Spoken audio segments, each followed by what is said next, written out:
Good evening, everybody. So, older people such as myself have the reputation for being technologically challenged, I guess. And all I have to say about that is, heck yeah. I haven't kept up with technology since cable TV made its first appearance in my home. I remember it well. It was the summer of 1980. For those who can't do the math, that was 42 years ago. For those who can do the math, you know I just lied. It was 36 years ago. Now, cable at the time was not popular.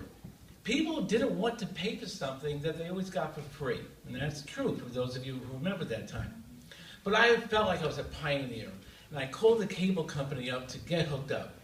And to enhance my viewing pleasure, I actually went out and purchased a brand new 16-inch color TV, the latest model. And it had to be delivered. I couldn't take it home. It weighed about 600 pounds. TVs were a little heavier in those days. So the TV got installed with the antenna, and the cable guy then came. I finally got the cable. He got it installed. He was just about finished. And then I knew the moment I've been waiting for was about to happen. I closed my eyes, extended my arm. I heard the cable guy come over to me, and he gently but firmly put that remote control right in my hands. Power to the people. Then I opened my eyes, and I looked at the remote control, and that moment of ultimate bliss turned to ultimate horror. Why all those extra buttons? I just need a button to turn the TV on, to change the channel, adjust the volume. That's it. Those other buttons could be nothing but trouble, as I soon found out that would happen. So the cable guy left. I immediately went to HBO, my first premium channel. I went to see what was going to be on that night. There was no on-demand at the time.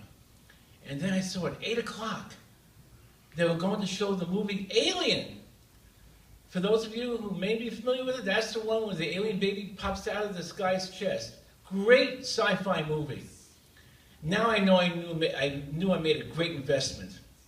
So to prepare for the blessed event that night, I got the biggest bowl I can find, filled it with chips, made sure there was enough cold soda in the refrigerator. That's my drink of choice. And I also turned the cushions over. I never did that before on the couch. And based on what I found underneath, I will never do that again. So now the countdown. 7:58, 7:59, 7:59, 30 seconds, 8 o'clock. HBO comes on. Alien comes on. The sound goes off. The sound goes off. What the heck happened? I didn't panic right away. I think maybe HBO had a problem. Who knows? So I put on a different channel. Still no sound. Okay. I called cable. They said they're fine. No problem. Well, now I'm in panic mode, and I was angry and pissed and annoyed and every negative emotion known to the human race, and even those that didn't have names to it yet. I couldn't believe what was happening. As some of you may remember, the movie Alien had a tagline that they used in promoting the movie. And that is, you know it already, in space, no one can hear you scream. Well, I wasn't in space.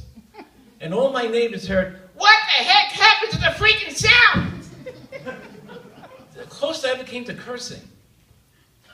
So when I was able to catch my breath, I couldn't breathe.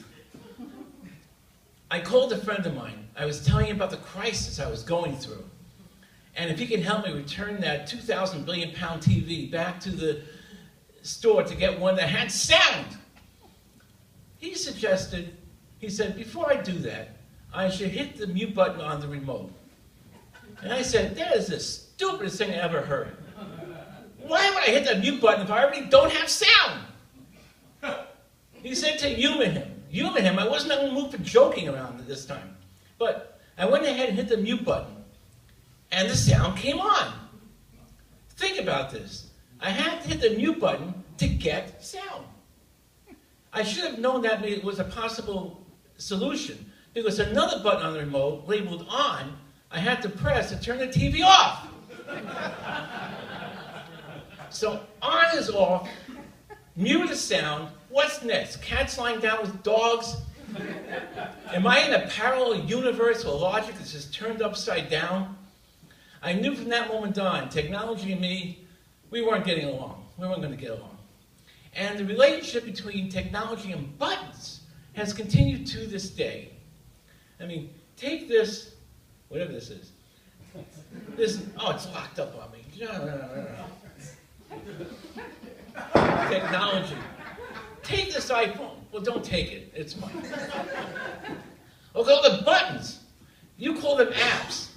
I call them oops. Because the only way they ever get turned on or opened up is if I hit them by accident and I go, oops! And I don't know what to do with them anymore. The only thing I ever use this iPhone for is to send and receive phone calls, which ironically is one of the few things that most of you don't use it for. All you do is text. Text, text, text. I have tried texting. I really, really have. But if I don't want to spend all day replying to a text, I just reply with okay, no matter what the subject matter is. Now, I found out that can be very inappropriate.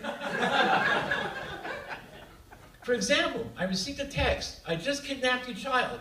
Okay. I just robbed a bank. Okay. I just ran away to join ISIS. Okay. Now, you may be wondering, who's sending me these texts? The FBI had that same question. After their investigation, they found out I was somehow on someone else's cloud. What? What the heck are they talking about? A cloud? Well, it turns out I really didn't care because I wasn't going to prison. Ah, this technology. The only thing I actually do use these days, it's new technology, new this century, is the DVR. Don't ask me what it stands for. Don't ask me how to spell it. But at least I can record programs that go on after I go to sleep, such as the evening news at 6:30. And then I can watch it the next day after my morning nap. It's even taught me to use more buttons on the remote. I can now use record, play, fast forward, rewind, skip, the whole thing. I'm an expert now in remote controls. So now I'm only praying the next technological breakthrough leaves the remote alone. It's taken me 36 years, and I'm down to one button. I don't know what it's for. It's called PIP, PIP. I don't know what that is. I don't care. I've done without all these centuries. I don't want to know. Well, I think my time is about up, so I do actually want to be serious for a second. I do want to thank the staff here, especially Kenya, for allowing me to perform in the last few months. Actually, Kenya's actually made me come here, but that's another story. So I do appreciate it. I just want to quote, and being serious again, quoting from an old song from the 1960s, and that's to say, I'll see you in September. And I do thank you and have a good night.